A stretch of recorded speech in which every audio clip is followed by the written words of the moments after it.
अस्सलाम वालेकुम स्टूडेंट्स, हम करने जा रहे हैं एक्सरसाइज 1C का question number 3। Question number 3 states if x is inversely proportional to y and x equals to 40 when y equals to 5 find. First part है the value of x when y equals to 25। ठीक है, ये देखिए, ये सवाल आपके पिछले question number 1 और 2 से मुख्तलिफ है।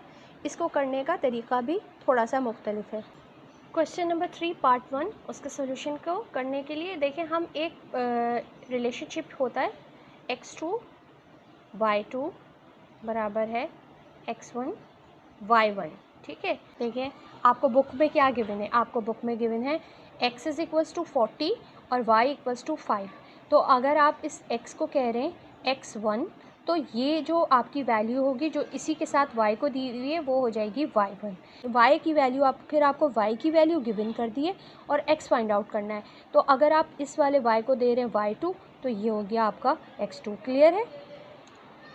तो इस तरह से x1 हो गया हमारे पास 40, x2 हमारे पास अननोन है तो इसलिए हमने उसे x ले लिया है, y1 है हमारे पास 5 और y2 है हमारे पास 25। अब हम इस जो हमारे पास एक रिलेशनशिप है इसमें हम वैल्यूज़ पुट करेंगे और अननोन की वैल्यू निकाल लेंगे। x2 की जगह पे रखा मैंने x, y2 की जगह पे मैंने रखा 25 और x1 की जगह पे रखेंगे हम 40 जब और y1 की जगह पे रखेंगे 5।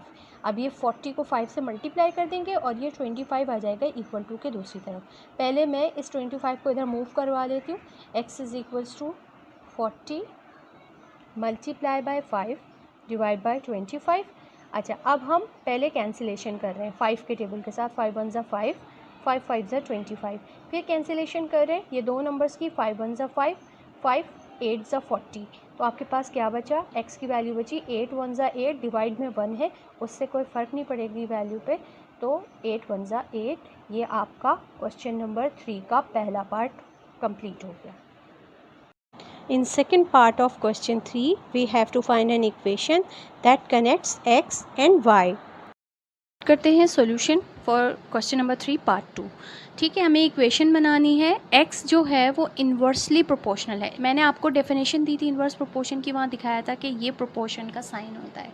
अगर ये इन्वर्सली प्रोपोर्शनल है तो मैं y को लिखूँगी 1 में करके, यानी ये डायरेक्टली प्रोपोर्शनल नहीं है बल्कि इन्वर्सली प्रोपोर्शनल है। अब ये प्रोपोर्शनल की साइन को हम चेंज करेंगे इक्वल टू में और उसके साथ आ जाएगा इक्वल टू के साथ k।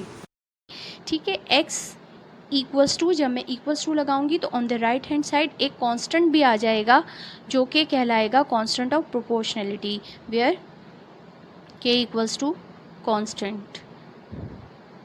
अच्छा, अब ये देखें आपकी ये इक्वेशन बन गई है। आपने k को फाइंड आउट करना है क्योंकि k की वैल्यू फाइंड आउट करेंगे तभी आपकी इक्वेशन बन सकती है।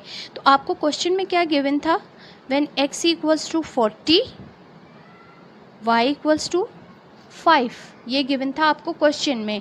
आप ये दोनों वैल्यूज़ ले जाके इस इक्वेशन में, इस इक्वेशन को मैं एक नाम दे देती हूँ इक्वेशन नंबर 1 का, इसको पुट कर देते हैं, पुट इन इक्वेशन 1।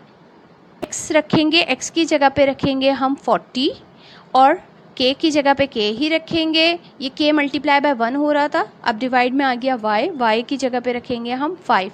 ये 5 यहाँ डिवाइड हो रहा है, वहाँ ले जाके इसको हम मल्टीप्लाई कर देंगे ताकि k की वैल्यू निकल के आ जाए। तो k equals to 5 multiply by 40, ये मैंने फ्लिप कर दिया है इसको। ठीक है, और k इक्वल्स टू 200, ये आप गई आपकी k की value. Put k equals to 200 in equation 1। जब हम इसे इक्वेशन 1 में रखेंगे तो इक्वेशन 1 के मुताबिक x equals to k upon y था, k की जगह पे 200 रखेंगे तो x इक्वेशन 1 थी ये 200 अपॉन y, ये बन गई आपकी इक्वेशन जो हमें रिक्वायर्ड थी कि हम दिखा सकें कि दो वेरिएबल इन्वर्सली प्रोपोर्शनल हैं। ये जो कांस्टेंट है इसे कनेक्ट कर रहा है इस इक्वेशन को। इसको हम नाम दे देते हैं इक्वेशन ए का। Now come to the part 3 of question number 3। Find the value of y when x equals to 400। ये वैल्यू y की फाइंड आउट करने के लिए अब हम रेशो प्रोपोर्शन पे नहीं जाएंगे, बल्कि जो हमने इक्वेशन बनाई है हम उससे ये वैल्यू फाइंड आउट करेंगे। Come to the solution. हमें इस पार्ट में जो है x की वैल्यू गिवन है 400 और y हमें फाइंड आउट करना है। हम इस y को फाइंड आउट करने के लिए अपने पिछले पार्ट में बनाई हुई इक्वेशन यूज़ करेंगे, जो कि थी x इक्वल्स टू 200/y। इस पार्ट में हमें y फाइंड आउट करना है। हम x की जगह पे 400 रख देंगे। Put x equals to 400। ये इक्वेशन को मैंने पिछले पार्ट में नाम दिया था equation a। In equation a, ये आपकी कन्वीनियंस के लिए होता है कि जब आप नाम दे देते हैं तो फिर पहचान करना आसान हो जाती है। तो x की जगह पे हम 400 रखेंगे, 200 हमारा पहले से मौजूद है, y की जगह पे y, क्योंकि y अभी अननोन है। अब हम क्या करेंगे, इसको करेंगे क्रॉस मल्टीप्लाई। क्रॉस मल्टीप्लाई करने में ये वैल्यू चली जाएगी इक्वल टू के दूसरी तरफ।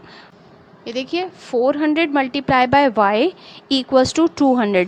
हमें इस y को सेपरेट करना है, तो हम क्या करेंगे, ये जो भी नंबर इससे मल्टीप्लाई हो रहा है ये इक्वल टू के दूसरे साइड पे ले आएंगे, यानी y यहाँ पे रह जाएगा और 200 के साथ आ जाएगा डिवाइड में 400, क्योंकि यहाँ पे 400 मल्टीप्लाई हो रहा था, इक्वल टू के दूसरे साइड आके डिवाइड हो जाएगा।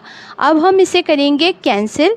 0 से 0 कैंसिल कर दें। सबसे पहले एक 0 कैंसिल किया, फिर एक 0 और मौजूद है, ये दोनों 0 भी कैंसिल हो गए। ठीक है, फिर उसके बाद आप 2 का टेबल पढ़िए। 2 1 ज़ा 2, 2 2 ज़ा 4। अब ये देखें, ये 1/2 एक फ्रैक्शन आ गया है, और अगर हम चाहें तो इसका आंसर हम डेसिमल फ्रैक्शन में भी दे सकते हैं, दैट इज़ 0.5। ये आ गया आपके पास क्वेश्चन नंबर 3 के पार्ट 3 का कंप्लीट सॉल्यूशन। अब इसके जैसे आपके पास बुक में जो सवाल मौजूद हैं मैं आपको दिखा दूं।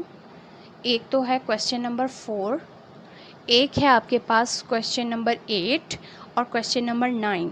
तो 4, 8 एंड 9 आर योर होमवर्क।